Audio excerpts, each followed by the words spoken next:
Buenas tardes con todos. Mi nombre es Jacqueline Shirley Caballero Quispe. Soy residente de segundo año de la especialidad de pediatría.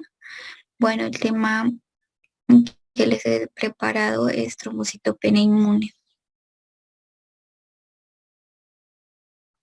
Bueno, como una introducción, la trombocitopenia inmunitaria en la infancia se caracteriza por una trombocitopenia aislada.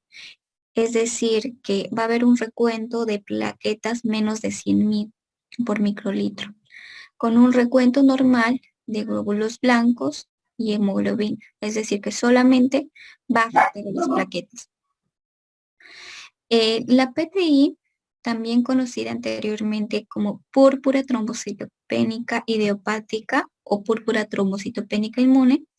Bueno, el término idiopático actualmente ha sido reemplazado por el término inmunitario y la púrpura se dejó de usar porque ya algunos pacientes que tenían PTI no sangraban. Así que actualmente se conoce como trombocitopenia inmune. Las siglas PTI aún las mantienen. En cuanto a la epidemiología, el PTI es una de las causas más comunes de trombocitopenia sintomática en los niños. Ya se estima que más o menos alrededor entre 1 a 6.4 por cada 100.000 niños se van a presentar. Eh, con frecuencia, con respecto a los niños, en realidad hay dos picos. Hay un pico que es entre los 2 a 5 años y hay otro que es en la adolescencia. Por lo general, cuando se presenten niños, el predominio es más en niños varones, en una relación de 1.2 a 1. En cambio, cuando ya son más adolescentes o mayores, es más frecuente en mujeres. Se puede presentar entre los 18 a los 45 años de edad. Se han informado fluctuaciones estacionales con un pico de incidencia más o menos en las épocas de primavera y principios de verano. En la definición, la PTI primaria debe cumplir 4 requisitos siguientes, ¿ya? Uno, que es la trombocitopenia, es decir, el recuento plaquetario debemos considerar que debe ser menos de 100.000, que no tenga o haya ausencia de una enfermedad infecciosa aguda concomitante, ya por ejemplo una mononucleosis infecciosa, una hepatitis y demás enfermedades que puedan ocasionar el cuadro. Ausencia de patología sistémica de base, por ejemplo, que tenga un lupus, que tenga un síndrome de inmunodeficiencia adquirida o un linfoma, y que tenga megacariocitos normales o aumentados en la médula ósea. Dentro de la clasificación de PTI primaria, tenemos la PTI recién diagnosticada, que se va a presentar entre los 3 primeros meses posterior al inicio del diagnóstico. Ya, entonces este se va a presentar en 85%. El 85% entonces de los pacientes son PTI recién diagnosticados. ¿Cuándo se considera PTI persistente? Cuando se presenta entre las 3 a 12 meses desde el diagnóstico inicial. Está presente en un 30% más o menos. El PTI crónico, el PTI que dura más o menos 12 meses, presente en un 20% de los casos. En cuanto a la patogenia, se dice que aproximadamente un 60% de los niños con PTI recién diagnosticada, como les mencioné, tiene antecedentes de una enfermedad viral anterior. Ahora, las enfermedades que pueden desencadenar son numerosos virus en realidad, que puede ser, por ejemplo, el Epstein-Barr, virus de la influenza, la varicela zoster, el VIH, y lo que es últimamente el COVID-19. Incluso se ha visto que se presenta en pacientes con postvacunados con la vacuna de virus vivos atenuados, como es la SPR. ¿Ya? Entonces, ¿cuál es la causa por la cual se produce eso? Es decir, que se generan autoanticuerpos generalmente inmunoglobulinas G, que se dirigen contra antígenos de membrana plaquetaria. Por ejemplo, el complejo GP2B3A, ya que es el más frecuente. También se dirige contra otros anticuerpos como la 1B, 9, GP1A, 2A y GP6, ¿ya? Pero estos anticuerpos que se presentan no vamos a encontrarlos en todos los pacientes.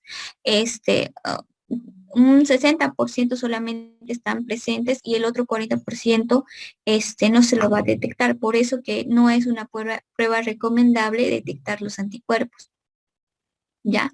Las plaquetas que están recubiertas por estos anticuerpos, o sea, ese complejo antígeno y anticuerpo, tiene una vida media más corta debido a que es fagocitada por el macrófago y el macrófago lo va a destruir. Y esto sobre todo ocurre a nivel del vaso. Entonces, muy aparte de eso, eh, por lo tanto, la vida es corta de las plaquetas, pero también hay otras células como los linfocitos TCD8 que van a destruir a a estas plaquetas que ya tienen los anticuerpos pegados. Entonces también se va a destruir de esa manera. Pero de la otra manera también es que fuera bueno, en la sangre, ahí es donde se va a destruir, pero también se puede destruir en la médula ósea.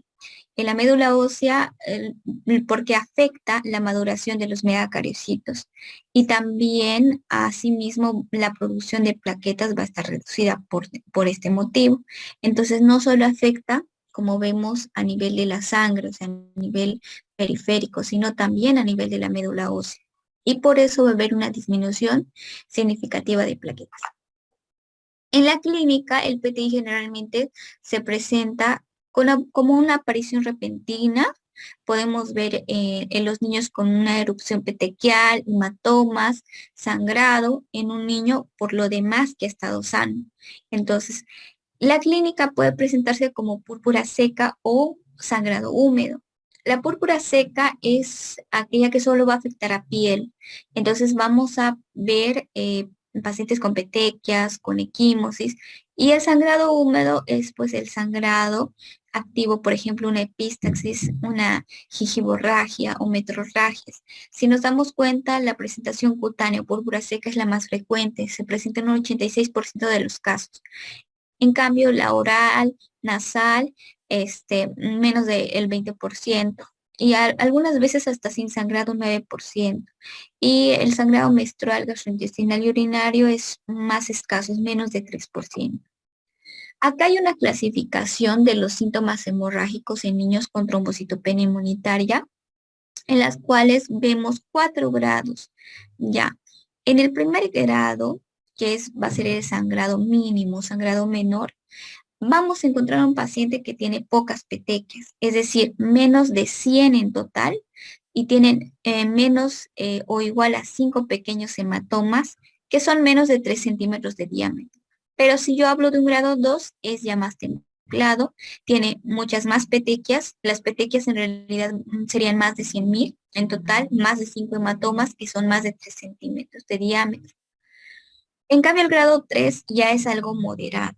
Entonces, acá significa que el sangrado de las mucosas está presente, es decir, que se puede observar una púrpura húmeda que no requiere atención o supervisión médica inmediata, como una epistaxis breve, puede ser un sangrado intermitente de las encías, hemorragias o un estilo de vida que aumenta con los riesgos de la hemorragia, ¿no? Entonces, ahora, el grado 4 lo podemos dividir en dos, que son el grave o el potencialmente mortal. ¿Cuándo es grave? Cuando hay sangrado de mucosas y se sospecha de una hemorragia interna. Entonces, ¿qué significa esto? Que el paciente necesita una atención inmediata, ¿ya? Porque puede correr riesgo su vida. Entonces, este epístasis, por ejemplo, prolongada grave, hemorragias pulmonares, hemorragias musculares o articulares entran dentro de este grupo.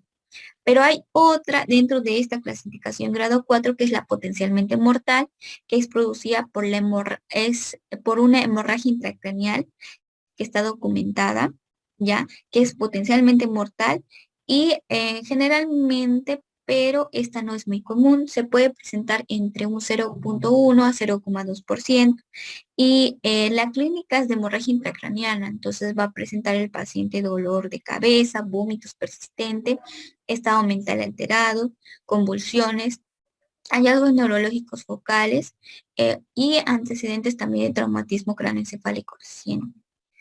En la hemorragia grave, como mencioné, está definido como una epistaxis más de 5 a 15 minutos de duración, un sangrado gastrointestinal o una hemorragia que requiere ingreso al hospital o transfusión de sangre. Se desarrolla aproximadamente en 3% de los niños con PTI, aunque no es mucho, pero tiene, bueno, los factores de riesgo que se van a asociar a estas hemorragias mayores son los siguientes. Por ejemplo, tener una trombocitopenia grave, es decir, está definida esta como un recuento de plaquetas menos de 10.000. Entonces, tener una cantidad de plaquetas menos de 10.000 o menos de 20.000 condiciona al paciente a sangrados. Entonces, sangrado previo con púrpura húmeda, traumas recientes de cabeza, y también exposición a medicamentos antiplaquetarios, por ejemplo, la aspirina, ibuprofeno, fármacos antiinflamatorios no esteroideos y anticoagulantes. En el diagnóstico prácticamente es un diagnóstico de exclusión em, de otras causas de trombocitopenia, porque son muchas, no hay ningún parámetro clínico ni analítico que nos permitan hacer el diagnóstico. Lo que nosotros vamos a hacer es hacer una buena anamnesis, la exploración física, podemos pedir un hemograma, si bien sabemos que solo estaría alterado las plaquetas, nos ayuda, y también una lámina periférica, ¿no? Entonces, en todos los pacientes con trombocitopenia vamos a hacer nuestra historia clínica muy detallada y tanto familiar como del paciente, y una exploración física completa que nos permita descartar otras patologías hematológicas o situaciones que de forma secundaria puedan producir una trombocitopenia. Entonces, en la clínica se debe preguntar por los antecedentes recientes, que más o menos de 6 semanas, si ha tenido un proceso infeccioso vírico o ha estado en contacto con pacientes con varicela, o si es que tiene alguna enfermedad sistémica de base, como una enfermedad autoinmune, por ejemplo, un lupus. O si es que ha sido vacunado con virus vivos en días previos, o si ha tenido una exposición reciente a fármacos tóxicos que puedan producir trombocitopenia, por ejemplo, la heparina, las quininas, las sulfonamidas, antecedentes también personales de alteraciones de la coagulación. En el examen físico, muchas veces suele ser normal, ya salvo a que algunos pacientes presenten petequias o púrpuras. Por lo general no se asocia a hepatomegalia, no se asocia a esplenomegalia, no se asocia a adenopatías. Entonces se debe descartar la existencia también de signos dismórficos que sugieran trombocitopenias congénitas, por ejemplo, anomalías óseas e hipoacusia. Eh, si nosotros le tomamos un hemograma, lo que vamos a encontrar es que las plaquetas estén menos de 100.000. Ya el resto de hemoglobina, leucocitos, todo va a estar normal. Ya. Ahora, en la lámina periférica, igual normal, el perfil de coagulación normal, pedimos también grupo RH y CUMS directo, inmunoglobulinas también se puede pedir. Estudios microbiológicos se los solicita, como mencioné, que es un diagnóstico netamente de exclusión, entonces debemos descartar causas infecciosas. Y las más frecuentes que pueden ocasionar no solo trombocitopenia, sino pancitopenia muchas veces, están el citomegalovirus, virus de Epstein-Barr, el parvovirus B19, herpes simple, las hepatitis, VIH, ¿no? Y también se puede solicitar una bioquímica donde vemos el TGO, TGP, LDH, glucosuria creatinina. También debemos controlar la hematuria microscópica. Estudios morfológicos de la médula ósea por punción aspirativa, es decir, no se hace en todos los pacientes, es algo que esté indicado y hay una indicación para hacer este aspirado de médula ósea. Por ejemplo, en niños con clínica típica. Si bien hemos mencionado que los niños normalmente no producen síntomas o dolores óseos u otra sintomatología, en estos casos en los cuales los pacientes tengan dolor óseo, fiebre, hepatomegalia, adenopatías, en esos casos puedo considerar hacer una aspiración de médula ósea o aquel paciente que tenga un hemograma que tenga citopenias. Por lo general, solamente las plaquetas están bajas, pero si yo veo que hay leucopenia, hay anemia secundaria al sangrado, entonces le puedo hacer un aspirado de médula ósea o también al paciente que ya inició tratamiento con glucocorticoides o aquel paciente que ya ha recibido tratamiento de primera línea y no ha funcionado. Entonces, o antes de iniciar la esplenectomía, en esos casos yo puedo pedir estudio de aspirado de médula ósea. Ahora, exploraciones adicionales, después de toda la batería que yo hice para descartar los gérmenes comunes, algunas patologías más comunes, y veo que el paciente, digamos, por ejemplo, aquel que no respondió al tratamiento o no remitió el cuadro porque por lo general en unos 6 meses el niño a veces sin necesidad de tratamiento normaliza las plaquetas, pero si no ha sucedido esto y no ha respondido al tratamiento, se puede solicitar otros estudios, por ejemplo, estudios de aspirado de médula ósea si es que no se ha hecho. Hasta entonces se puede realizar una biopsia, un inmunofenotipo, citogenética, poblaciones linfocitarias, anticuerpos antinucleares, antitiroideos o para ver la función tiroidea, anticuerpos antifosfolipídicos, anticardiolipina, etcétera. Incluso si son pacientes ya adolescentes, se puede realizar test de embarazo, ¿no?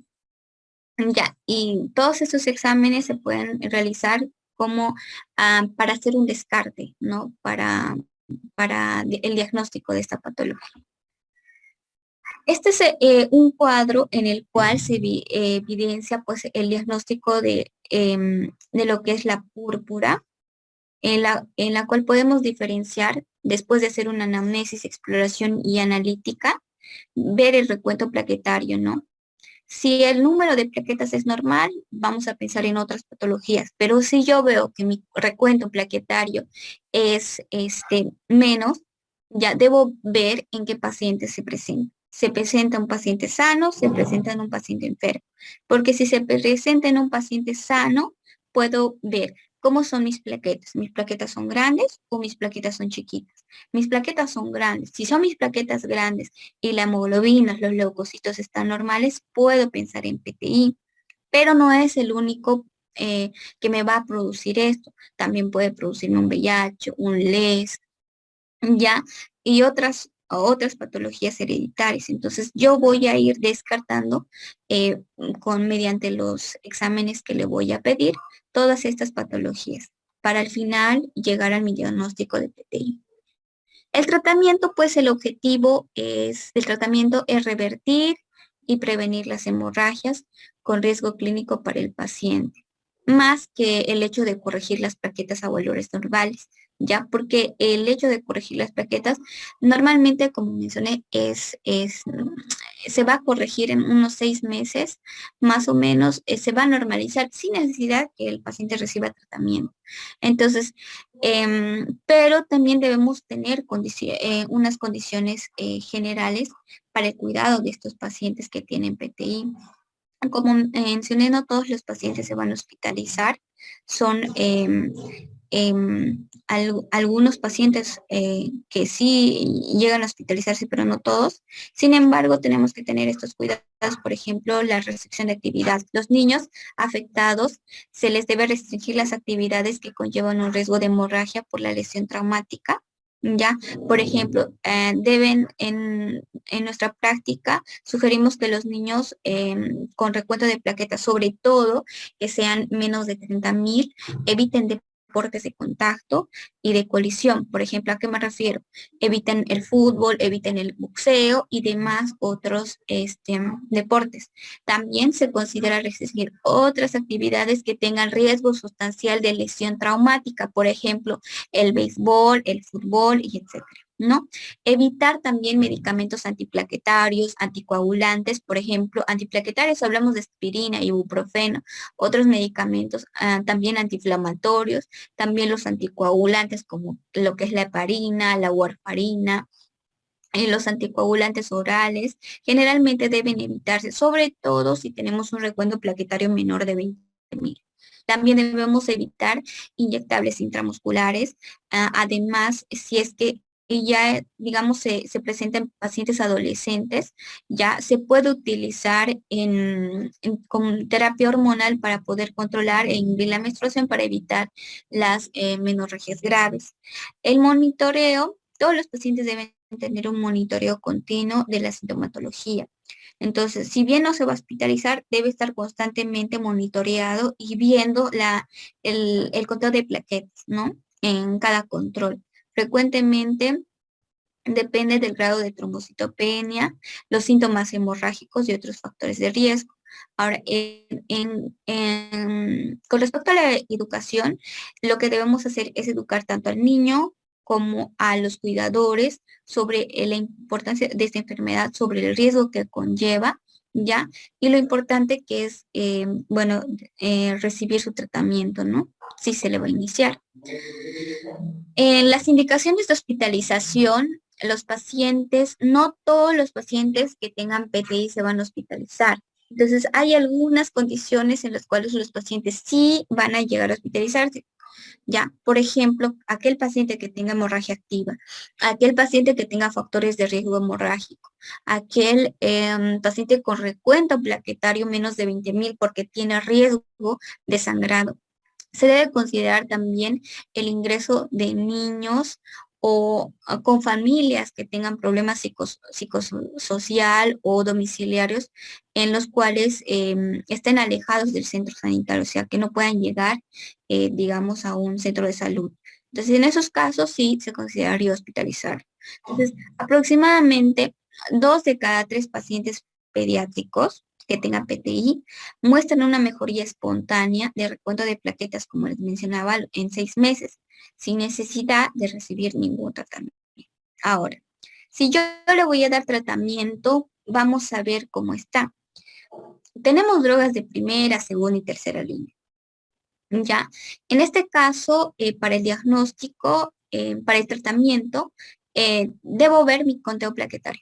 Si mi conteo plaquetario es más de 20.000, más de 10.000, pero no tengo signos de sangrado, no hay sangrado cutáneo, no hay factores de riesgo, lo que hacemos es observar al paciente. Obviamente, hay que hacer un control periódico. Pero si mi paciente tiene menos de 20.000, menos de 10, pero tiene sangrado activo, tiene factores de riesgo, mejor es hospitalizarlo y que reciba su tratamiento. Entonces, puede recibir inmunoglobulina, ya, por ejemplo, puede recibir a dosis de 0,8 o 1 gramo por kilo dosis, ya. También puede recibir prednisona por vía oral, ya. Acá se puede, encontramos las dosis, por ejemplo, puede recibir dividida en 3 dosis, 4 miligramos por kilogramo al día, la dosis máxima es 180 miligramos al día durante 4 días y luego puede pasar a 2 miligramos por kilogramo durante 3 días y luego suspender, ¿no? Ya vemos los efectos adversos que tiene la corticoterapia, siempre controlar la glucemia, la presión arterial, riesgo de osteoporosis, infecciones, y si le vamos a dar inmunoglobulina, pues tenemos que ver si tiene, bueno, alguna alergia, también si le produce náuseas, vómitos, que es generalmente los efectos adversos, ¿ya? A veces hasta meningitis aséptica, ¿no?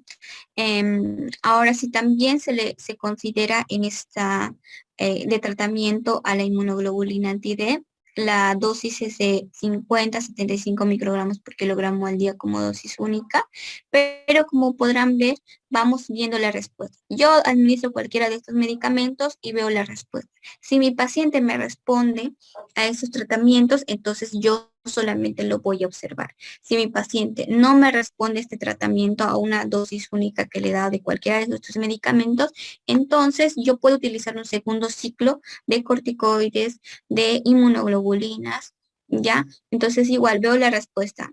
Me responde, observarlo. No me responde, nuevamente puedo utilizar un tercer ciclo, ¿ya? Y si a pesar de eso no hay respuesta, ya se cataloga, ya en este tiempo supone que ya ha pasado un buen tiempo, entonces ya se considera PTI persistente, no más de 3 meses, ¿no? Ahora, el tratamiento en pacientes con PTI crónica, ya, por lo general se utiliza, si no hay respuesta con lo anterior indicado, sí se puede utilizar o realizamos una esplenectomía, ¿ya? Pero eso es en casos de urgencia. Se puede también utilizar y además, antes de hacer la esplenectomía debe estar vacunado con la antineumocócica, antimeningocócica y antimofilus, ¿ya? Además, se puede utilizar lo que son los agonistas de receptores de trombopoyetina, por ejemplo, estamos con el trombopac y también el Romiplastim, que generalmente eso más que todo es en adultos. Ya en niños, el que tiene licencia de uso pediátrico es el Trombopac. El Trombopac, acá podemos observar las dosis de acuerdo a la edad, ¿no? Entre 1 a 5, 25 miligramos día y más de 6 años, 50 miligramos al día. Ya. También puedes usar acá el rituximab, que es un anti-CD20, ¿ya? Igual, observamos la respuesta, me responde, hago conducta expectante. No me responde, podemos utilizar, bueno, agotar las opciones, las que hemos mencionado. Hacemos la esplenectomía, no funciona el trombopac o rituximab, pero si no hay respuesta en ninguno de estos, podemos utilizar tratamientos alternativos, por ejemplo, como ciclofosfamida, azatioprina, micofenolato, ciclosporina, vincristina, biblastina o danazol. En casos de que cuales se produzca una emergencia, por ejemplo, tenemos que se puede combinar dos medicamentos, ¿ya? Entonces, como es una emergencia, es una situación en la cual está en riesgo su vida. Hay pérdida, por ejemplo, de un órgano, un miembro, hay una hemorragia intracraniana, síndrome compartimental, cualquier causa que sea una verdadera emergencia necesita, por ejemplo, una transfusión. Necesita transfusión de plaquetas, también se le puede dar metilprednisolona, se puede dar inmunoglobulinas, ¿ya? Para controlar y estabilizar al paciente. Inclusive hasta se puede realizar una esplenectomía de urgencia, ¿ya? En los casos en los cuales, bueno, no remite el sangrado, ¿no? Entonces, eso sería todo con respecto a lo que es trombocitopenia inmune. Espero que se haya entendido. Muchas gracias por escuchar esta exposición.